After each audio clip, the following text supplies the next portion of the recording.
Welcome to another OU Insider Under the Visor YouTube Live. I almost said podcast there, man, because we've been doing a lot of that and a lot less of the lives here. Um, man, Parker, Spencer, myself, we're all here. Um, it's the off season, but you got OU baseball, you got OU softball. Some big games are about to kick off this week for their seasons to continue as they try to go win a national title or compete for a national title. Obviously, you got the OU players that are back in Norman. As of today, they started workouts, from what I'm being told.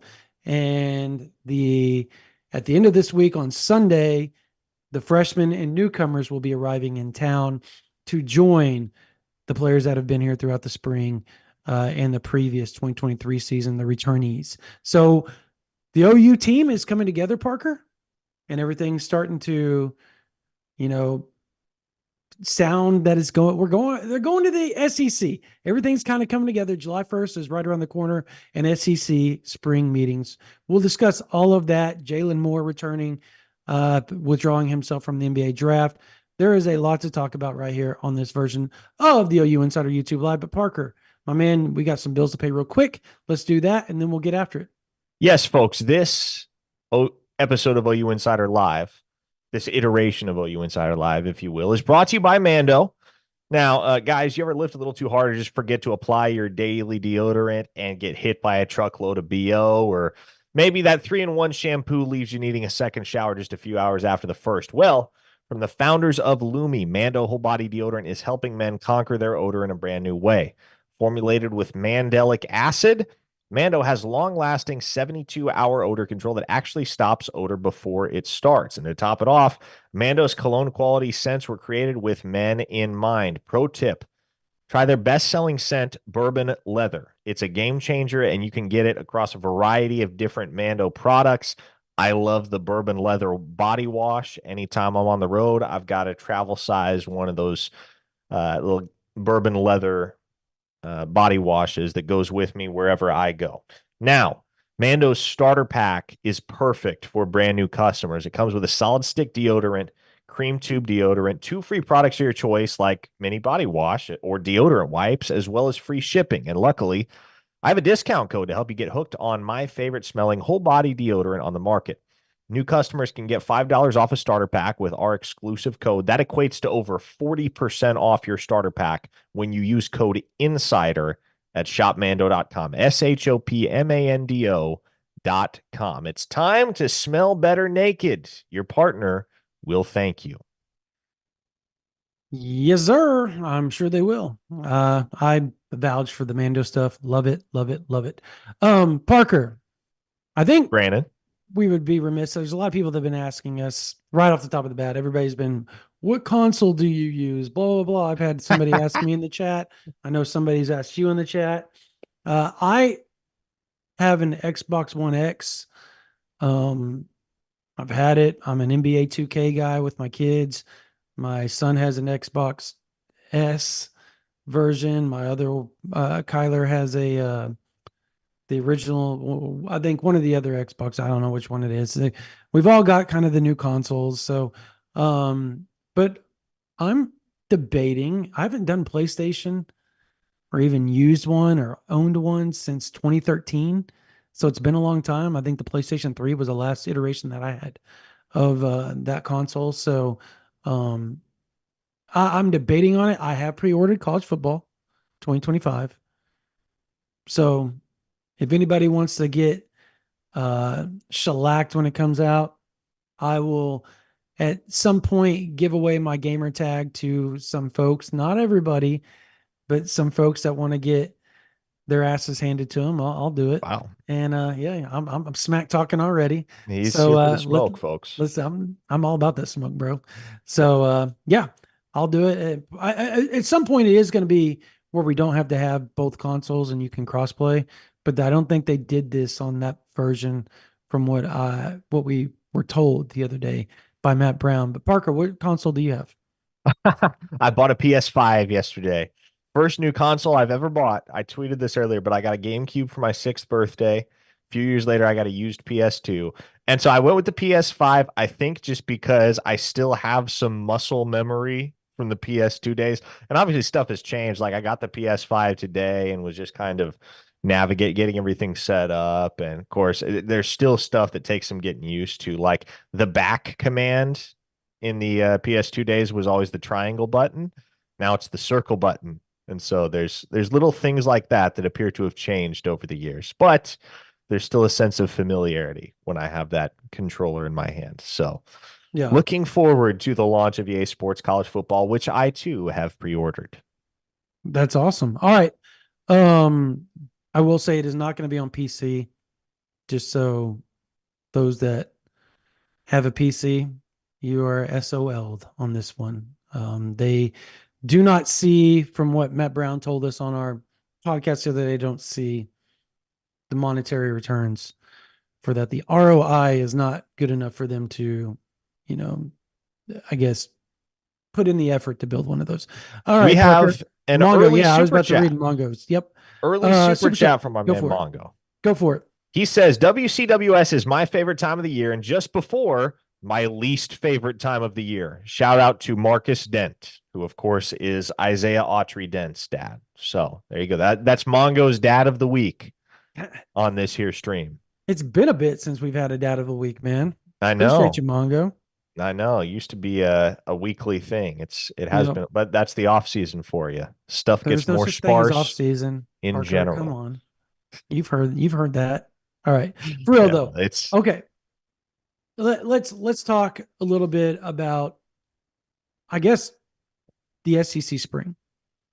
okay. And for me, the most interesting thing that's come out of this is the potential of them releasing the injury reports leading up to the game.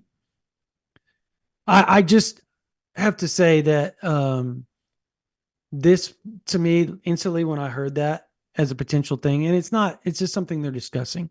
It isn't, they haven't voted on anything, but you know where I'm going with this. Instantly, Lincoln Riley's butthole had to been puckered up that big if he would have been. Another reason why you leave the SEC, because that And dude, that's that with a broken leg, he may be back at the end of the week. Dude's over there yeah, with no. like a hard Lincoln cast on.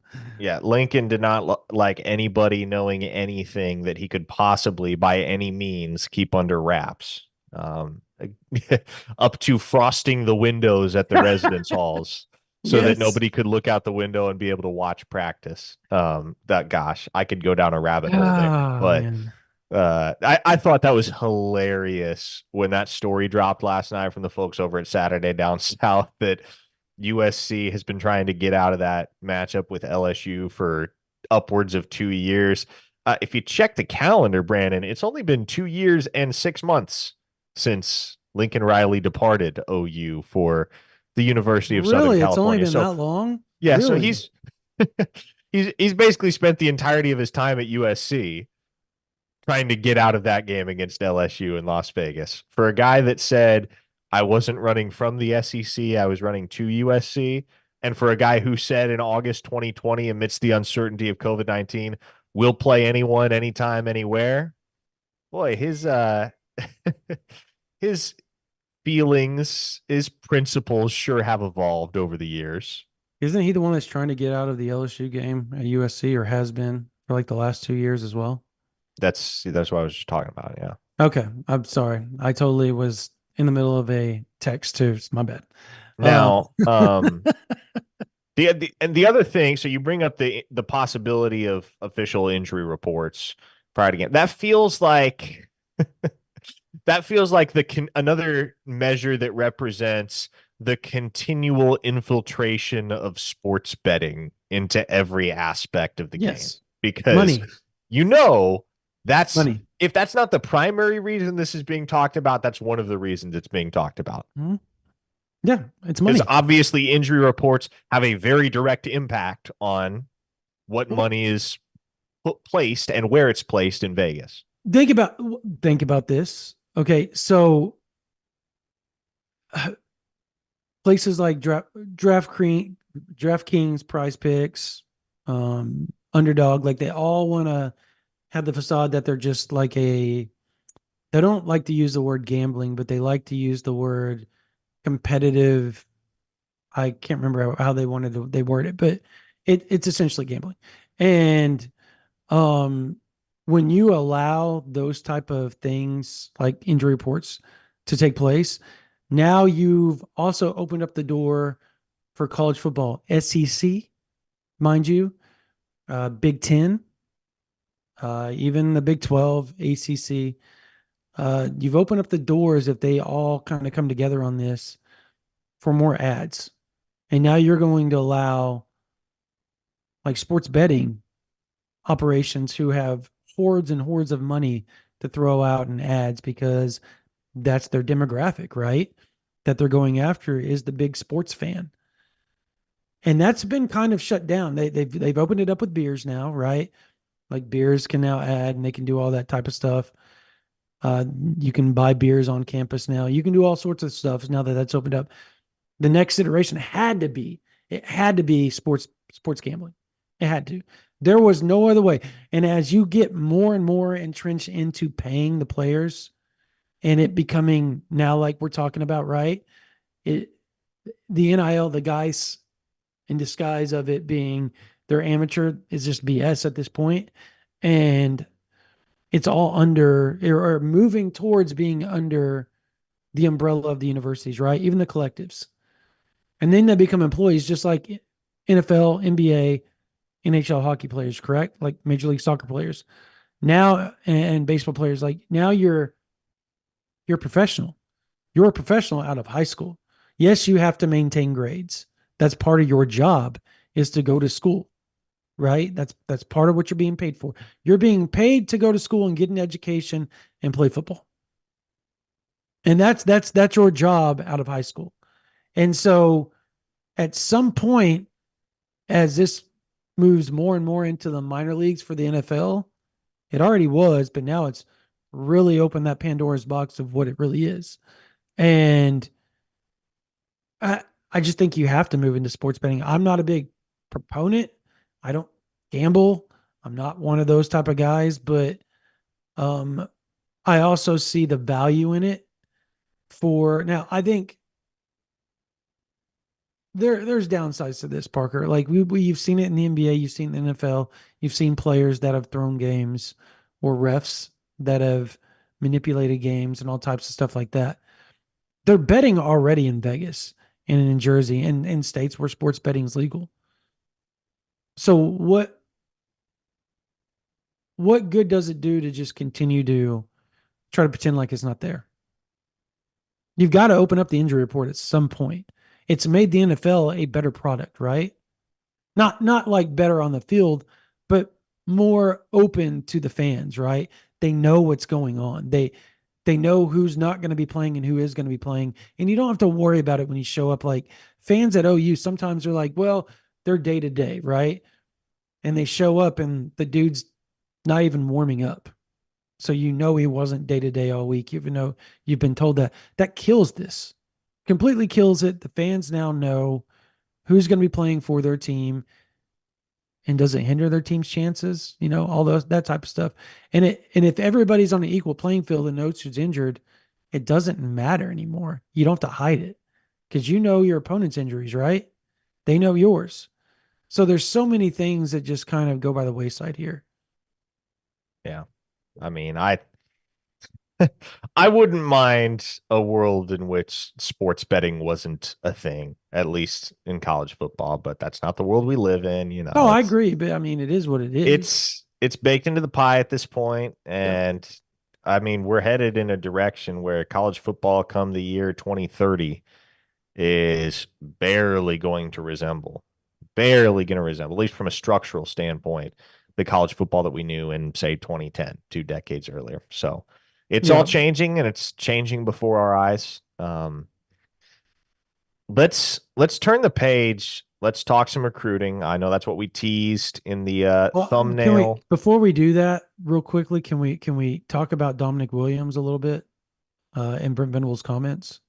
Yeah, let's do it. We've read it all over, multiple reports on it, all that type of stuff. It seems like I, he was very complimentary that you transfer. So I want to lead by that. I think my biggest question is did you think that there was more endearing comments for Dominic Williams or Bronson Hickman in the fact that Venables believes that that offensive line is actually going to be pretty good Yeah, with well, I that mean, addition? I was having a And which conversation. one's going to be bigger, do you think? More of an impact? Well, that's an interesting question, and uh, I'll try to unpack it as best I can. But I will say I was having a conversation with another media member, not from the Oklahoma market, the other day. We were exchanging messages, and I was saying the exact same thing. I think this Oklahoma offensive line is going to be a lot better than people nationally anticipate that it's Mm-hmm. going to be. Are they going to be the Joe Moore Award winning unit of 2018? No. And if they have to dig into the second team much, like if the injury bug bites, okay, then you start to have some concerns because I think what we saw in the spring game is that second unit is not very strong right now. And maybe it gets better. Maybe it gets better, but right now it's not very strong.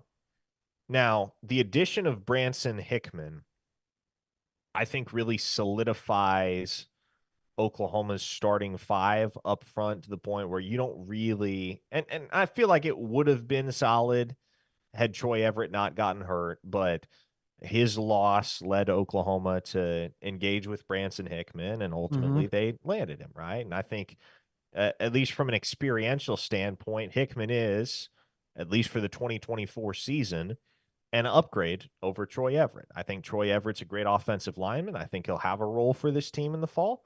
I think he'll have a role moving forward. But I like Branson Hickman at center more than I like Troy Everett at center for Oklahoma in 2024 because 33 starts. How many centers in the country, anywhere, whether they've been in the portal or not, can say they've started 33 collegiate games? That's a very, very short Yeah. list. So a guy like that becomes available. You're going to spring. Bill Bedenbaugh in Oklahoma did.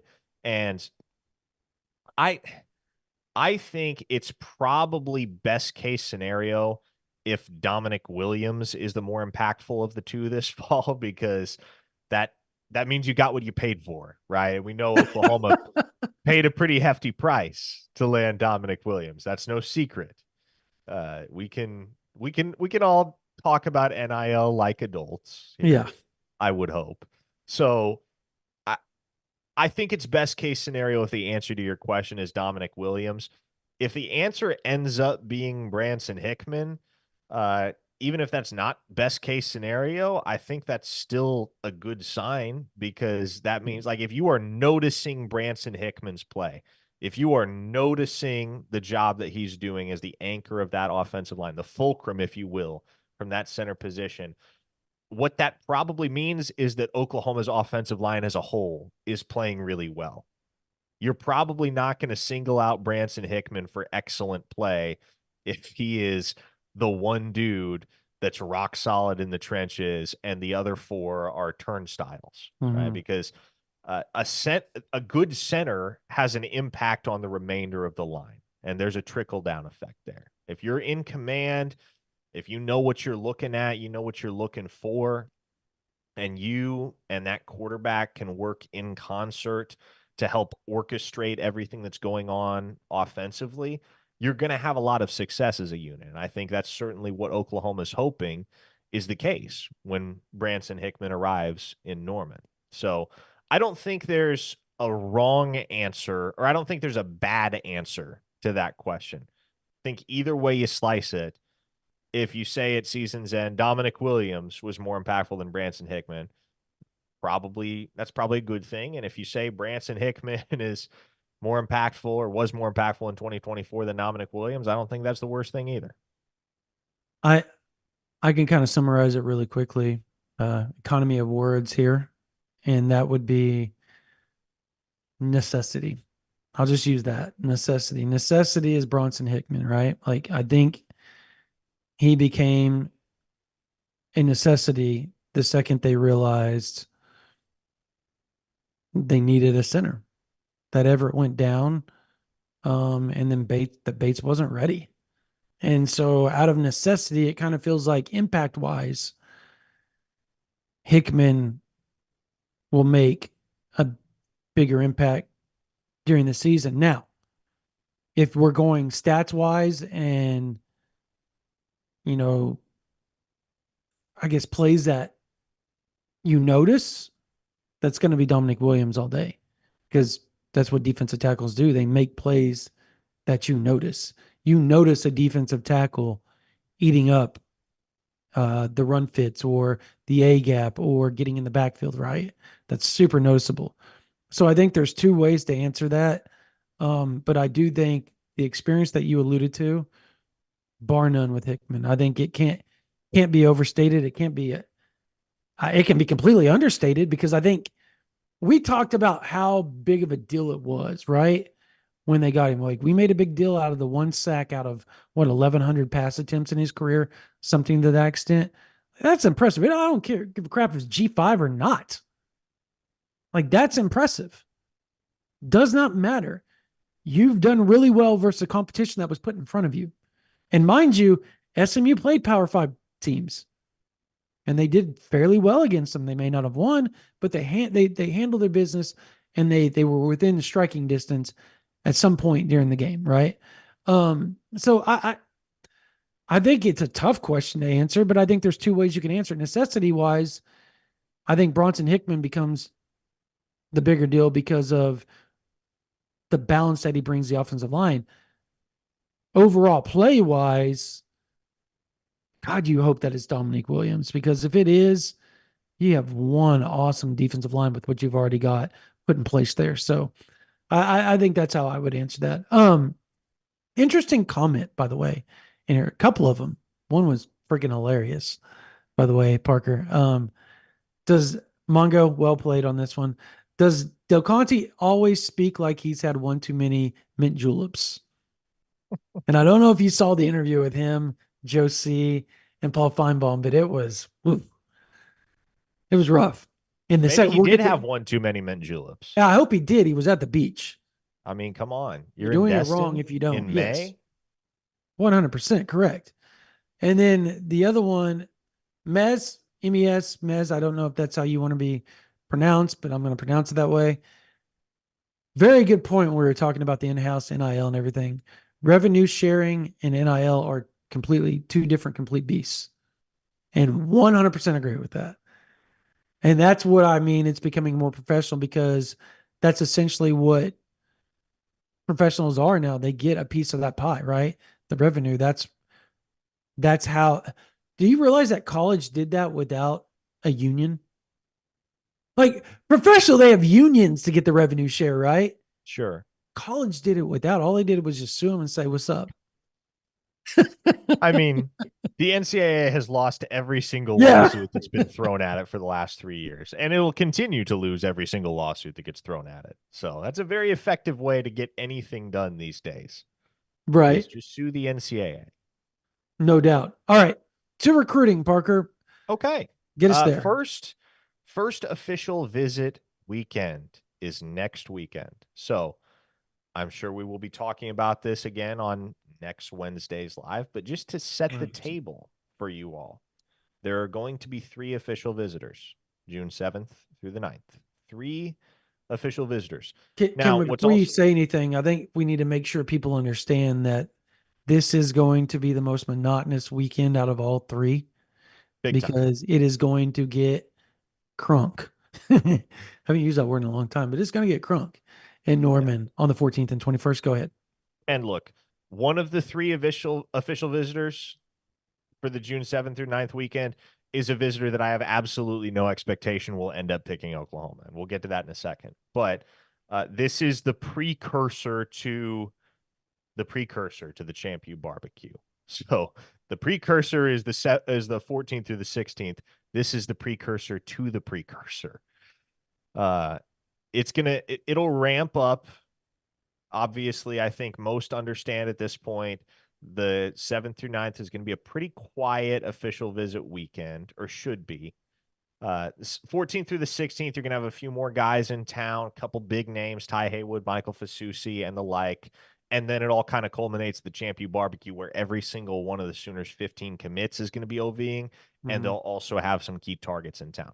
So let's talk about, and by the way, I should also bring up there will be camps going on Oh all yeah. throughout the next 3 weeks. So as the Sooner staff is hosting official visitors, getting ready to host official visitors, midweek, they'll also be conducting camps. So let's talk about the three official visitors, June 7th through the 9th.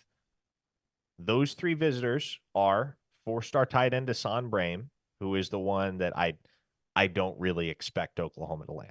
I mean, I'm putting that as close to 0% as possible, as close to 0% as you can get in the world of recruiting for a kid that's taken an OV somewhere. So if I said 20% chance, would you say under? Way high, way high. I might say 5%. Parker's here to piss in your Cheerios today, folks. I mean, listen, it's not a secret the No, kids in it's not. Oregon lean. I'm messing with you. All the predictions across the industry on multiple sides, right, favor Oregon, and with good reason. The Ducks have really just continually solidified their lead in that recruitment over the last few months to the point where it's going to be very, very hard to change his mind. He's got that last OV set up for Oregon, and the decision should be coming within the next week thereafter.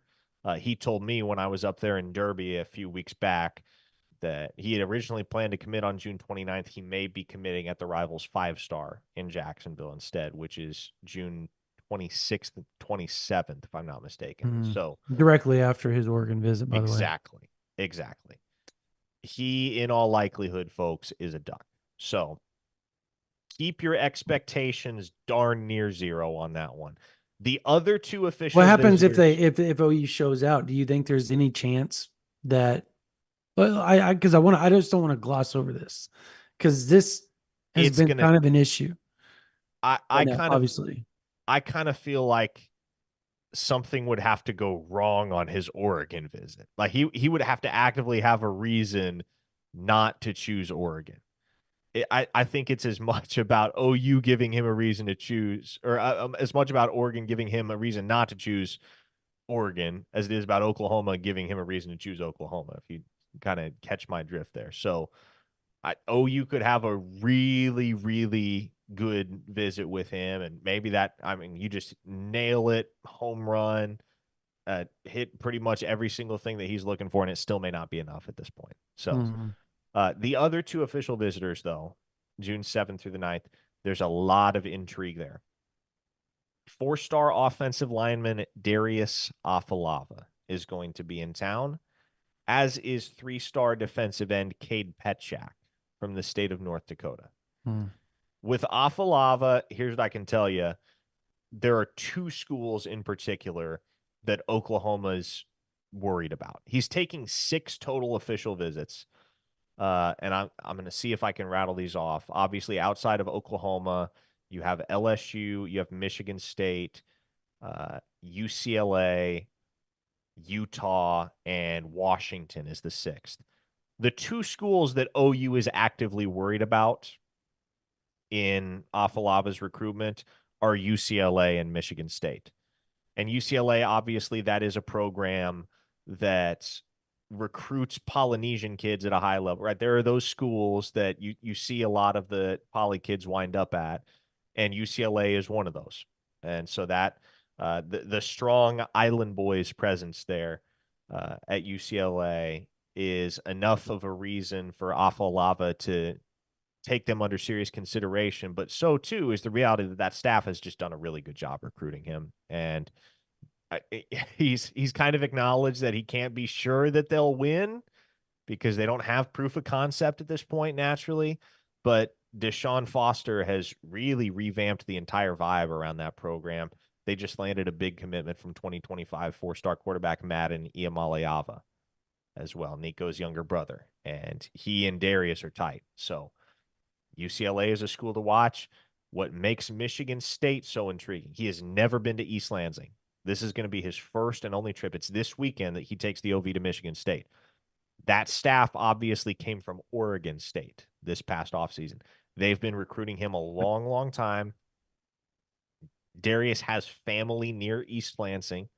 Mhm. And so Michigan State is kind of the complete wild card in this whole deal, but it's easy to see why he might take that visit and very quickly warm to everything that they can offer him because of the Right. familiarity with the coaches, but also the sense of novelty and the surprise factor that no doubt awaits him when he visits. But OU and Bill Bedenbaugh, in a really short amount of time, man, have made a hard charge to the top in that recruitment. I don't know if they lead outright. I don't know if I would go that far. He is really, really on board with everything that Oklahoma has sold him on, the NFL development, the values that the coaching staff holds. And so that'll be a really interesting one to watch. It'll be interesting to see what the immediate returns coming off of that OV for Afalava are, because he's got two subsequent OVs after Oklahoma. I believe it's LSU, and the last one is Washington on June 21st through the 23rd. So Oklahoma's kind of stuck right there in the middle. Don't Is necessarily love that, but is there a world where Oklahoma does such a bang up job on that visit that he doesn't take the LSU and Washington visit? I asked him that question specifically, as a matter of fact, Hmm. last time I talked to him, and he said, "No, I'm going to take all six. I made commitments, not in that sense, but I made commitments to these coaches to show Yeah, up it's on their campus respectful. and Yeah. give them a chance. And so I'll take my six official visits, and at that point I can say I legitimately gave every single one of those schools a Hmm. chance, and then I'll make my decision." And he himself, like he said, I may know. Like, I may know in the back of my head where I'm going before I'm done with my OVs, but I will take them. So uh, that the jury is still out on Darius Hmm. Afalava. Now that brings us to Pietrzak. He released a top four, a final four, earlier this month: Kansas State, Nebraska, Wisconsin, Oklahoma. He is from Fargo, North Dakota. So geographically speaking, All four of those are like the white football players' havens too. correct. Correct. Like, yes, it makes sense for that kid. And that was kind of, we all had a good laugh about that. Me and some of the Oh other my beat gosh. reporters at those other schools. Like, well, yeah, that's about the top four you'd expect for Yep. a white kid from North Dakota. But Clemson was the only one missing. man, he is a mean football player. He And has got some BYU. fun tape. And this is from everything that I have sourced. And again, this kid has never done an interview. You cannot get anything from the horse's mouth. I mean, I have beat my head against the wall trying to get in touch with this kid directly, and it's just not happening. It hasn't happened for anybody. It's not happening for me, and I've kind of resigned myself to the fact that I'm gonna have to source everything secondhand in this recruitment. Fortunately, these days there are a lot of easy ways to do that, and so what I have gleaned is that this is morphing into more of a two-team race between Oklahoma and Wisconsin. He OVs to Wisconsin this weekend, May 31st through June 2nd. He OVs to Oklahoma June 7th through the 9th. I was talking to a source today that says he actually does not have OVs scheduled to Kansas State and Nebraska right now, and those visits may not end up getting scheduled. So that would lead you to believe that he's going to have his decision in mind, maybe not public, but in mind, following this official visit swing, which Hmm. consists of just the two trips to Madison this weekend, to Norman this next weekend. If you're a VIP on OUinsider.com, I've shared some details and a series of updates on Pietrzak that suffice it to say that they lend some confidence that OU is going to get this thing done. And what I think is really revealing is he originally had his Wisconsin OV set for June 7th through the 9th. And he Hmm. moved that Wisconsin official visit to accommodate Oklahoma on his schedule. So Hmm. this is one like, and it might sneak up on you.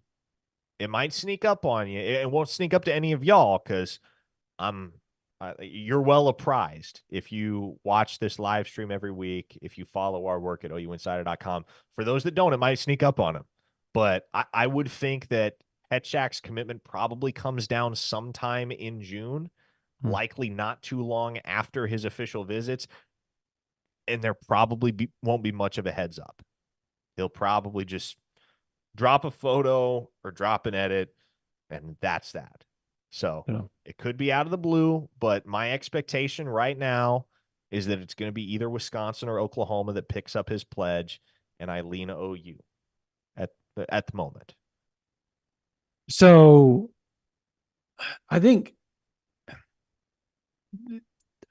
I don't know, man. Like, so if Oklahoma ends up with Petchak, um, we know they're not gonna most likely not gonna end up with Brame, right? So there's a world where they could actually go 2 for 3. They could go 2 for 3. Yeah, Yeah. And again, you're not going to get good news from Afalava right away, but that like right. retroactively, that could be an OV weekend where you go 2 for 3. That's very much on the table. Yeah. So and I think this that kind of rolls over to the 14th, which I think is an interesting weekend, right? Like I don't have the list directly in front of me, Parker. I have many of the official visitors committed to memory. I don't know if I have them all, but Well, 14th we know Fasusi, Susie and Michael Haywood. Fasusi. Yep. Haywood's the 21st. No, Haywood's the 14th. Haywood's the 21st. Did he change it to the 14th and I just missed it? I'm pretty sure it's always been the 14th. I was told 21st, but whatever. He's the last 2 weeks. You might want to fact check that real quick. If somebody wants to go find out on one of his profiles, don't care which one, when he's visiting. I believe it's the 21st. Um, we're talking about Ty Haywood, by the way. Um, okay, let's say we'll just say right now for Susie, right? I feel like there's I want to say Floyd Boucard's going to be there on the Lloyd 14th. Boucard will OV that weekend. Yes. I think Trent Wilson is coming in on the fourth. Is he coming the 14th or 21st? I think he's I was under the 21st. impression all the commits are going to be at the bar. Yeah, they're all coming on the 21st. Um, Cortez Mills, that's another one that's going to be on campus that weekend. okay. Yeah, Cortez that Mills that is on one's the kind of a 14th. surprise one, by the way. Yeah. Just Uh, Grayson Littleton. yeah, okay. So I that one, he's originally from the Midwest and he moved down to Florida. So he's got a 316 area code. 316. Isn't that Iowa? Or 316? Kansas? That's It's Kansas. Kansas. Yeah. Yeah.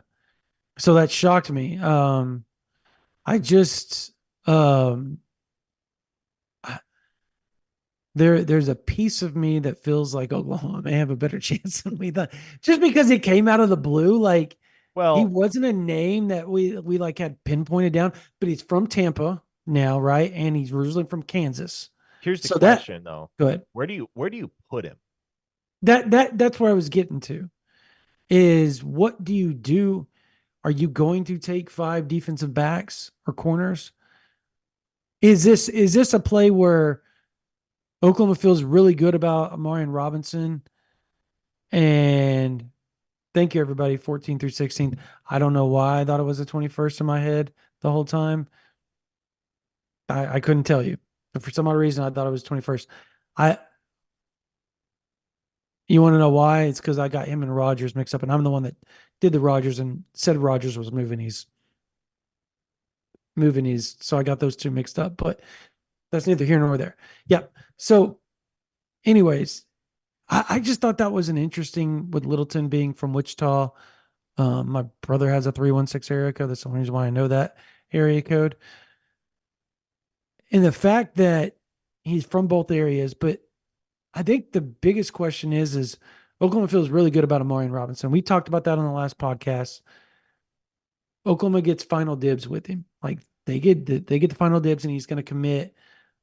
Right now, he says June 29th, but we're trying to talk him into doing Rivals 5-star camp, right? To announce then. That's still in discussion. We're still talking that over. Um, I Is this one of those things where they just don't? They're just like because I've read in the comments, Jonah Williams hates Oklahoma. That is not true. Not true. The dad and Jonah Williams are still talking to OU. a Bring us lot. up to speed then, Brandon, on the It's just latest there. I don't think Oklahoma expects to get an official visit. They just don't. But they expect him to show up at some point if they can make it work out time frame wise, and that's a big if. I here's Can what I I was told. Here's what I was told. can I ask a question? Because I think you'll have better insight on this Yeah, recruitment than go for it. me. And I think it's a question that many probably have with Go regard to for it. Jonah Williams. What happened or what didn't happen? How did it get to this point? I Do you want me to be candid about it, or do you Sure. want me to Yes, I be want you to be candid. Be candid. so? Parker and I didn't put picks in for a reason. You set me up for that. I know you did, but we didn't put picks in for a reason. Like we knew how fragile that was. And so we went on our board. And if you're a member of OU Insider, and I literally said, I'm writing a note right now. I'm not putting a pick in because people are saying, please do not do this. Please do not. Everybody we knew. And we were the first ones to report it that Jonah Williams in Oklahoma were like a thing, like a big, big thing. But I said, I'm putting in a pick, but it's not a pick. Like it's a pick, but I'm not publicly putting it in for the world to see. Everybody on OU Insider knew and they read it. But when all that happened and all these picks started coming in from other entities, he went quiet on Oklahoma for a bit. That's the reality. Now, there have been ground has been remade back up. Brandon Hall is a bad, bad man on that recruiting trail. I'm just gonna give it to y'all. Like he is. And even through the disdain with the picks and feeling like things were leaked out and all that type of stuff, there's 1,000 people in that Switzer Center. So whoever leaked it out to whoever and didn't, you know, communicate that it don't go put a pick in, don't go put a crystal ball in, didn't take place to them. Then the night of his last visit of that junior day, I will say this: I got a call. I was told, look, things have been communicated to where Oklahoma feels very good about the situation. Please, please do not go put a pick in. Didn't do it. And we just watched of the days go by, picks going in and in and in and in and in. And at that point, he got kind of upset. I think everybody knows the story. Like you can tell the picks kind of upsetting. Like it doesn't take a rocket scientist to put two and two together. He's majorly into Oklahoma. All the picks get thrown in, and then things kind of turn sour. Still But hasn't been back to campus and he since still that hasn't day. been back. But he's communicating with Oklahoma. I think that's the one thing you've got to understand is like he's not mad at OU. Like that's not it. He's visited OU more than every place else. I think what's going to help Oklahoma is if Skip Johnson and his dad, because his dad's a big baseball guy, can really, really continue to build a bond. Because at some point that can be an unofficial visit down the line. I I don't know how he wants to commit, all that type of stuff. I just don't know. I don't know. But what I do know is that OU has done a good job continually keeping that communication line open. Done a great job. It's just he hasn't revisited and some of the things that I've been told from people down there and around his camp is, they visited Oklahoma more than they visited everybody else. So they feel like they've seen enough there. Now, I think that's sort of I've even read quotes of him saying that. So, that's no secret of Jonas saying that. I visited there more. I've seen it. I don't need to go back. I don't know if I buy that. What I do buy is Amarian Robinson. How close are you to putting in a pick there? Felt like I've already had one in forever, but pretty close, real close, very, very close. And no, people, I don't think you need to, you don't blame, I want to go back to this, Jonah. You don't blame the reporters. You don't. Like, that's not even what I'm doing because that's not, no, they were told something, they did their job because it wasn't communicated to them not to put a pick in or that please don't put a pick in. I don't think anybody's going to say don't put a pick in. They're going to ask you politely, don't do this or say this. Please be quiet. Parker, you understand what I'm getting at. Like it's a very fine line sometimes behind the scenes. And so those reporters did what they always do. It's not their fault. How can you even think that it would be that big? How many times do picks get put in and there's like a domino effect of picks and it Mm. doesn't affect that recruitment? 99 out of 100. Now there's always, well, I would say 95 out of 100 because we ran across a couple the last few cycles that have been that way. Picks go in and things changed. So I, you can never guess the personality of a kid and how they want to run their recruitment. And that's not an indictment on Jonah Williams because Jonah Williams is a great kid. He's a great baseball player. He's a great person. He's a great football player. He's just a good overall kid. Just when you want to handle your recruitment a certain way and it gets kind of, you know, I guess kind of shaken up a little bit, it can hurt whatever program that it was deemed to. So I don't think you can blame, you cannot blame. I honestly, the Texas site, Mongo said it. The Texas sites were the first one to put the picks in. It wasn't OU people. So the blame is not on any OU reporters. OU reporters did nothing wrong. It was national and other sites did it. And it just they kind of felt like it was out too much too quickly. That Oklahoma was in that good of a spot. Anyways, but on the Amari Robinson front, yeah, dude, I'm super close. I visited with him last weekend and went out there to see him. We took our photos. We did the photo shoot that we always do with the kids. And the thing that stuck out the most to me was when he looked me square in the eye. We talked about every school. We talked about LSU and why I likes LSU. Obviously, because Corey Raymond, LSU, defensive backs. It's so easy. It's an easy. Arkansas, home state, giving love to the home state team. Um, Georgia was dropped out. And then Oregon, he just likes how pretty it is up there. He likes how they develop, all that stuff. Um, I just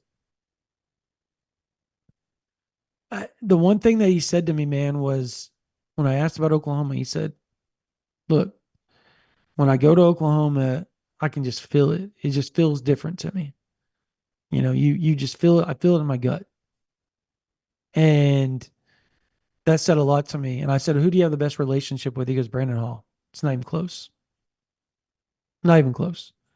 And so I think as long as Oklahoma is willing to play the NIL game the way that they played with, it's I think once he once he commits wherever he commits, Parker, I'm going to tell his story because I think you fans deserve to know that kid's life story.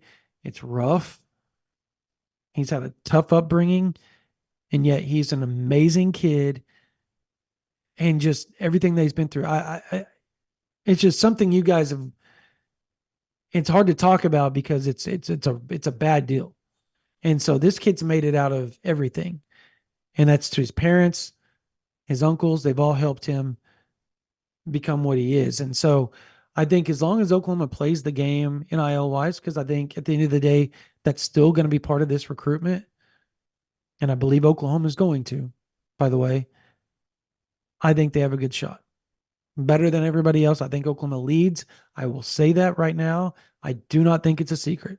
So, yeah, I like Oklahoma for Amari and Robinson, but I'm not writing Jonah Williams off. Like, he doesn't hate Oklahoma. I don't understand where that's coming from. I just don't understand that one. So, anyways, any other Lamont Rogers, I guess? How do you feel about that one right now? I like Oklahoma's where they're trending. right now.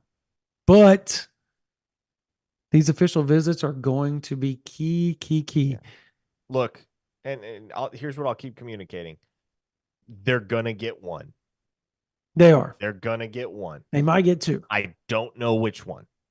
I think they might get two. If they get two, that's a coup, man. It is. Like It that is is. But the reason I say that is because what you and I have been told behind the scenes, this cycle is going to be treated like defensive line was in 24. All hands on deck with NIL, with offensive line. All hands on deck. Now, that doesn't mean you're going to be able to out NIL everybody, but if you can go 2 for 5, like that's great, right? Like that's Afalava, solid. Babalola, Rogers, Haywood, Fasusi. If you can get 2 of those 5, you're good. You're good. And I think unloading the way that Oklahoma did in order to accommodate Dominic Williams' desires, doing what it took to get him on board, I think opened people's eyes to the reality that Oklahoma is going to do what needs to be done to make sure they get one of the best offensive tackles in the country in 2025. And I think that also played into the lack of Yeah. furor, if you will, the lack of um, an uproar over the Anthony Agumaro saga last week, where it looks like Oklahoma, looks like Oklahoma, looks like Oklahoma. Boom, it's Tennessee. And usually people will be very upset with that. Yeah. 3-star, no 3-star. Like you feel like you got a kid and then it gets down to the final 24, 48 hours, it takes a turn. Fans are generally going to be upset. But I think the reason the fans weren't upset in that case was because there was an understanding. And it's been talked about enough to where pretty much everybody understands it. Oklahoma's going to play ball with those elite offensive tackles. And they're going to make sure they don't get left out in the cold. Yeah. So Nick has a great question. And I can't wait to talk to Isaiah Gibson in person, by the way. Cannot wait. He said, how much of a chance, if any, does Oklahoma have with Isaiah Gibson? Dude, they got a chance. Like, if you talk to people, like they are quietly kind of that team that's lurking in the background. Everybody's talking about Georgia and Tennessee, right? But Oklahoma gets, I think Oklahoma's his last visit, correct? On the 21st, but he's visited either, They it'll do. be one of 6 visits that he's taking. He's not going to USC. I'm just telling you, he's not going to USC. So he can be committed to them all he wants. And if this comes back to be wrong, I'm wrong, but I'm one of 100 other reporters that have said the same thing. Not going to USC. Just doesn't have the feel. But I will tell you that Isaiah Gibson in Oklahoma have been a thing for a while. I mean, he's tried to come up multiple times and it just never worked out. Like literally was on the list multiple times. I think he visited once, right, in the winter, but he was supposed to be back for the spring game. It didn't take place. Something, I don't know what happened, but it didn't take place. So they got a chance. They got a chance. And I think that's one of those recruitments that you look at today and you're like, got a chance, but it's a long chance. As long as he takes all of his official visits and makes it to Oklahoma, you kind of have a feeling that Todd Bates, Chavis, and Brent Venables can close the deal on a lot of guys like that. And Georgia is a place that they've recruited for a long time. And Oklahoma has been having a little bit of success in Florida and Georgia as of late. So you can't really write Oklahoma off. So there's a little bit of a chance there. It's not one where I write home about it, but at the same time, I think I would categorize it as Oklahoma is that team that's kind of lurking in the background. And if you give them just a little bit of chance, they might take it from you. So that's just something because he's already proven that he's open to leave the state of Georgia in his commitment to USC. Oklahoma actually will be playing close to home quite a bit because they're in the SEC. So there's that. I just wouldn't hold my breath quite yet. Yeah, I'd watch out for Florida State. I'd watch out for Yeah. Auburn. Ohio State's in the mix. It'll be a battle. Everybody's talking about Georgia and Tennessee right now, but I get it. He's not. Yeah, and Georgia and Yeah, Tennessee. Gibson is committed to USC, but He's not sticking with USC. No, He is not sticking with USC. Is Lamont the one you want though? Rawest of the three, EVO. He is so athletic. He's a good basketball player. Like he's got great footwork. Uh, Bill Bedenbow can turn that into something special. We've seen it before. He turned Tyler Guyton into a first round pick, former basketball player and tight end. As a wise man once said, slow feet don't eat. Correct. You got the footwork. Bill Bedenbow can make something happen with that. If you don't have the footwork, that's what's going to get you passed up. That's what's going to get you hung out to dry at Oklahoma. Mr. Wimberly, appreciate you asking a question here. I'll let Parker answer this one because these are his two Christian guys. Jones and Elijah Melendez. Okay, Yep. so obviously, Mr. Wimberly's son, Marcus, is close with Elijah Melendez and mentioned when we talked to him on the podcast shortly after he committed that he was working on trying to get Elijah Melendez to flip to Oklahoma. Melendez has still never visited Norman. His official visit on June 14th is going to be his first ever trip to campus. Something could happen. I mean, that's kind of like Afalava and Michigan State, right? Where there's a relationship there. Obviously, the OU staff's been working that one really, really hard for Yeah. quite a while. You have no idea what it's like, how the kid is going to react to the environment at Oklahoma, whether he's going to take to it or not. There's a lot that you just can't know until he gets there. But there's plenty of interest on Elijah Melendez's side. There's plenty of interest on OU side. Again, as I have said, and I've been saying this for months. I don't think it's a secret at this point for people that are VIPs at OUinsider.com. Elijah Melendez is by far the number one priority for Oklahoma at linebacker. They will take that kid over anybody. And so if he wants to come on down, if he wants to flip from the Canes to the Sooners, yeah, Oklahoma is gonna they'll throw a party. They'll have So a parade over that one.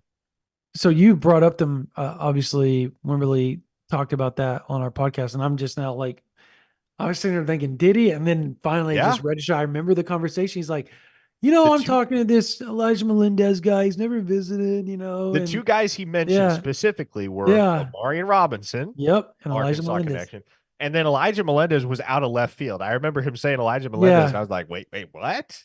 The kid that's committed to Miami? So yeah. Marcus is putting in the work on that one. I know that much. And with Christian Jones, he's a good player. The Nebraskan in me wants to pump it up. Like I would love to believe that the 402 to 405 pipeline continues and the Sooners sign a kid from the Cornhusker State for the third time in 4 cycles. I I've never truly felt, if I am being transparent, I have never truly felt that Oklahoma has been completely sold on Christian Jones to the point where they're legitimately prioritizing him. Mm. I don't feel as though Oklahoma feels nearly as strongly about Christian Jones as they do about Elijah Melendez, which everybody has a hierarchy, right? Just because one guy is the top target doesn't mean the guy further on down the board is chopped liver, and he's not. They're letting him OV, right? They're hosting him on an official visit. I've said it for a long time. Christian Jones would like to get out of the state of Nebraska, and he wants to go somewhere where he can win. If you're a linebacker, you want to go somewhere where you can win. And obviously, development is key for anybody that's making a decision these days. Mm. Uh, Playing for Brent Venables at Oklahoma, that's pretty ideal. And so, if Melendez doesn't want to jump on board with Oklahoma, I think everything right now, to me, everything else at linebacker is going to be in a holding pattern until the Sooners get word one way or another on Elijah Melendez.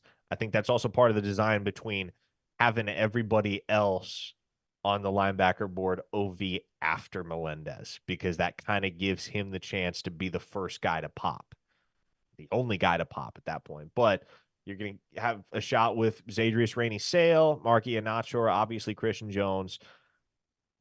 I don't know who the last linebacker in this class is. Man, that's kind of, and it's not a new predicament. I remember having the same Did you conversation talk back in about? Did you talk about Bryler's teammate? Oh, that's right, Kamar Archie. He's so easy to forget about, man. He But is. He's been so quiet, but he's like kind of Kamar expect him Archie's to. right there in the mix. Yeah. So who knows, man? I don't know which way that goes. Again, I'm not super optimistic that Christian Jones is the one that winds up in the class for Oklahoma, but it's a possibility. Yeah. Very, very cool. Boom time. Thank you for the super chat. $1.99. Uh, do we end up with a top 5 or top 10 class? Yes. I don't know. I said yes because so it'd just be kind Well, of I'm a just confused by the yeah. no. He wants to know either or. That was my I joke. would say top That's why I 10. said yes. I would say top 10. I Um, would say it's just outside of the top five, six, seven, mm, eight, something like that. so That's where I see it landing. yeah, if they land Rogers in Fasusi or Rogers in Haywood, one of those combinations, and if we can get rivals to give Ryan Foje his due at some point, yeah, I said it. I've already had conversations with people, not happy. Um, you add Melendez, say you surprise somebody with the Gibson, and you end up with the Boucard that's going to end up being a 4-star top 250 type guy. With Trent Wilson, trying to think who else they could bring in that would tip the scales a little bit. I guess Quincy Porter. If you could bring in guys of that ilk, I think you can be in the top 5 with what you've already got. That's possible. You got 2 5-stars, right? You got Amarian Robinson coming in. I Sure, there's a world in which Oklahoma lands top yeah, five I class. think I 6. I think practically I speaking, said between 4 and 7 is where I've always had them. I think that's a good right. Like I say 6 to 9. giggity giggity gig. No, I mean like I actually do believe that. I think it could be as high as 6, could be as low as 9. I see it Yeah, somewhere in I that said range. 4 to 7. Yeah, I just because I think Oklahoma's in such a good spot with some top guys and guys that can move up and that will move up in the rankings as their senior goes along. So I just that's kind of where that comes from for me. And it doesn't matter. I want people to understand this because as long as Oklahoma's in the top 10 for like the fourth, fifth straight cycle, you can compete for a national title. As long as you hit on quarterback. As long as you hit on the quarterback, if you bring in top 10 classes year after year, you've set yourself up to to be able to compete for natties. I mean, that's just the reality of it. All right, real quickly, softball, do they win 4 in a row? Yes. My answer is yes. Agreed. Does the baseball team make a super regional? Yes. I believe I they do. agree. Does the baseball team make it to the College World Series? I think they got gypped by not being in one of the top 8, being able to host a super regional. Do you think that had They still anything to do could. with Eldell Mitchell? Um no. That's an interest like I had to sit on that one for a second because that is an interesting angle, but no, I don't think so. I Okay. And look, anybody else but Florida State wins the Tallahassee Regional, OU still hosting Supers. So it'll it all could work out in OU's favor in the end. I think they got a pretty easy regional field, all things considered. Mm-hmm. Like that's a regional where you can legitimately expect that they will win it. Nothing's a given. You got to go and take it, but not the worst draw that Oklahoma could have gotten, top to Yeah. bottom in that regional. So no, man, I think this team's capable of making real noise in Omaha, not just getting there, but competing for a championship. So it'll be an exciting next couple of weeks. Yeah. Boomer 129 has a really interesting question, and I put some thought into this question a little bit. I want your thought on it too before we go off here because this is the last question. Last question. Um, Is the portal causing high school recruits to commit faster in order to get a spot? Yes. It really is like, yes. Because if you're going to be one of those kids, doesn't matter if you're 4-star, 3-star, 5-star, obviously you're always going to have a spot. And if you're a top 250 kid, chances are they're going to save you a spot.